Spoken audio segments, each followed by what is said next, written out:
The Bushcrafty Talks. What's up?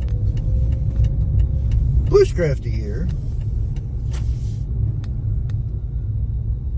Driving through town.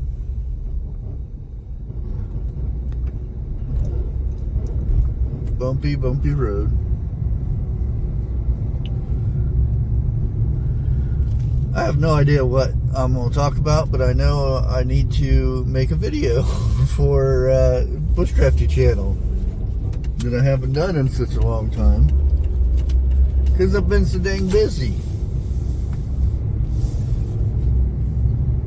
But I guess you can join me as we venture to the produce stand, I guess you would call it. Bumpy. And instead of looking at my ugly mug, you guys can watch me drive here.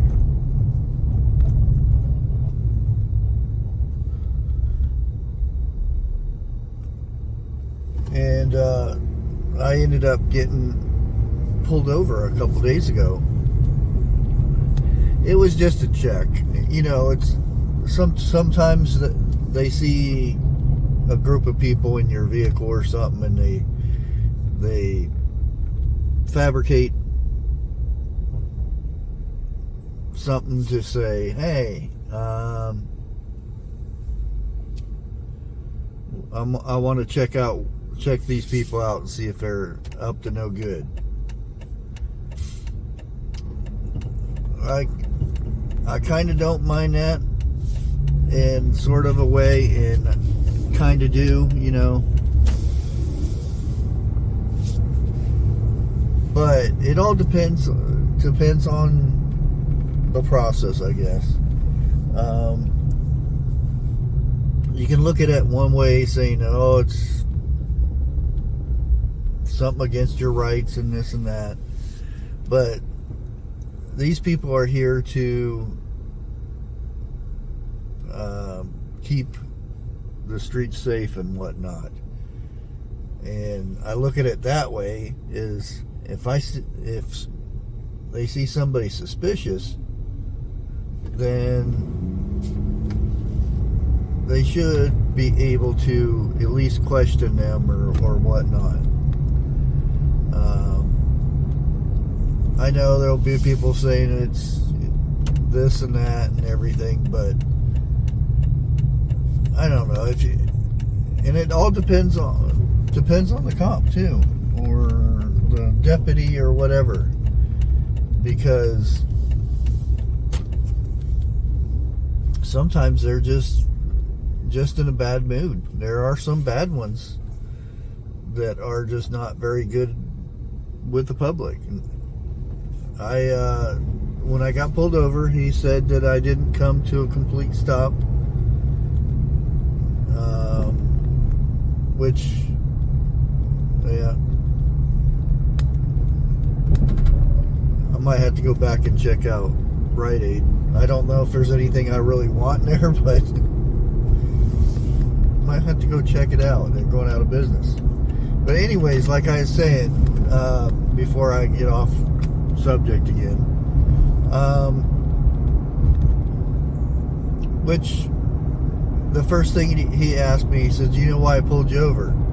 I didn't say anything. And then he said, "You didn't come to a complete stop back there." And I, again, didn't say anything. And he says, "Also, your light's out on your license plate." And so, okay. And he asked me if I had any, weapons, drugs, and all that other stuff. I said, no, none of that. And he asked me, where are you guys coming from? And I said, well, where you said I didn't stop at was Circle K. Oh yeah. Where are you headed? And I said, home. And then he said, "Can I get your license?" And I gave him my license, and he went and checked it out, and he says, "Okay, I'm gonna go ahead and just give you a warning. And I said, okay, thank you. And that was it. We were on our way. What, but maybe 5-6 minutes of waiting there. There are way too many people nowadays get all huffy and puffy when they get pulled over. You just gotta look at it as they have a job to do, just like you have a job to do. If you're working somewhere and you don't like it when somebody gets huffy and puffy at you because you have a job to do. Again, there's exceptions to the rule. There are people out there that are just jerks no matter what. So it is what it is. I always, and my grandpa was pretty spot on this. He says you always treat people with respect until respect is not given to you.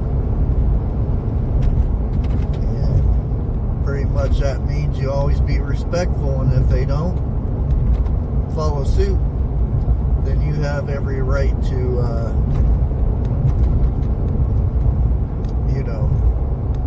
not be respectful anymore. And at some points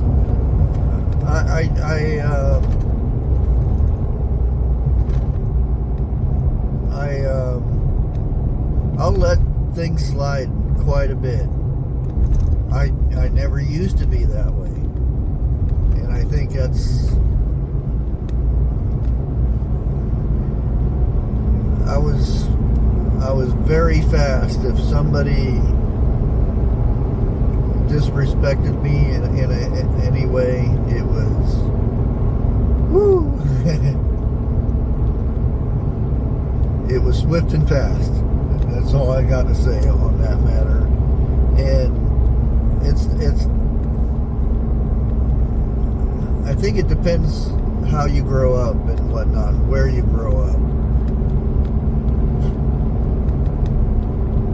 Because a lot of places, if somebody disrespects you in a way, if you don't deal with it fast and swiftly, that's a sign of weakness, and you won't be able to get rid of that title on you, or that image, for quite a while. And like I said, it depends where you're growing up and all that stuff.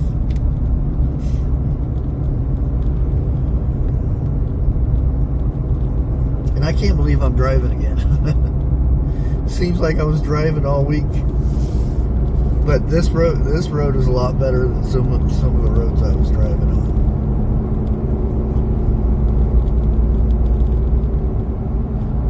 Yeah, I can honestly say that I've, in the last probably 25, 30 years, I changed a lot. And I credit that a lot to do with my wife at the time. I was a really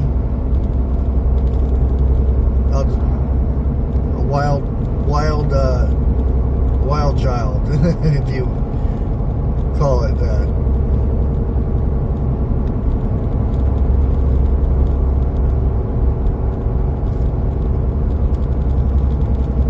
But I did have a lot of fun this week with going out and meeting people and whatnot. Because usually I don't associate with people too much.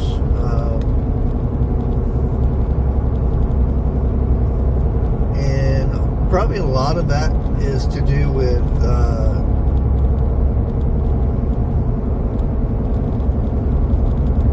kind of protecting myself, I guess, because there's so many hurtful people out there that will use you and whatnot. I see some weird smoke coming out of this factory over here. Weird smoke. That doesn't look right. Some yellow, bright yellow smoke. I wonder what they're doing there.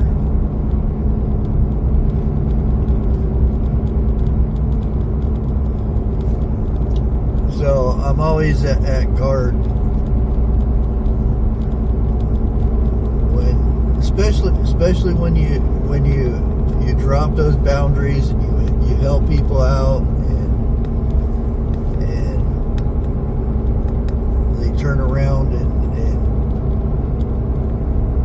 become evil.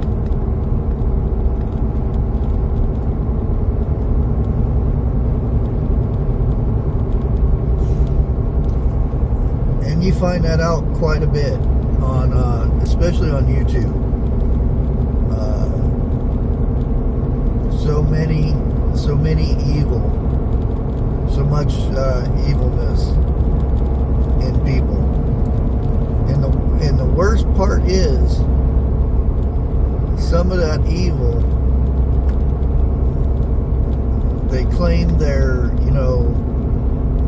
church-going folk and whatnot. And they're the complete opposite. I mean, that's what makes it even worse when you see somebody that's supposed to be, religious or church going and whatnot, and they do that evil. They do that evil to people, and that's 100 times worse than. I would have more respect if you were already that kind of a person. I would expect it more. But when they hide behind, oh, I pray for you this, and I pray for you that, and this and that, and under their breath they're scheming of ways to do evil. Guys, I'm going to go ahead and end it here. Probably talked to you long enough, and hope to see you on the next one. Like always, never give up, and God bless.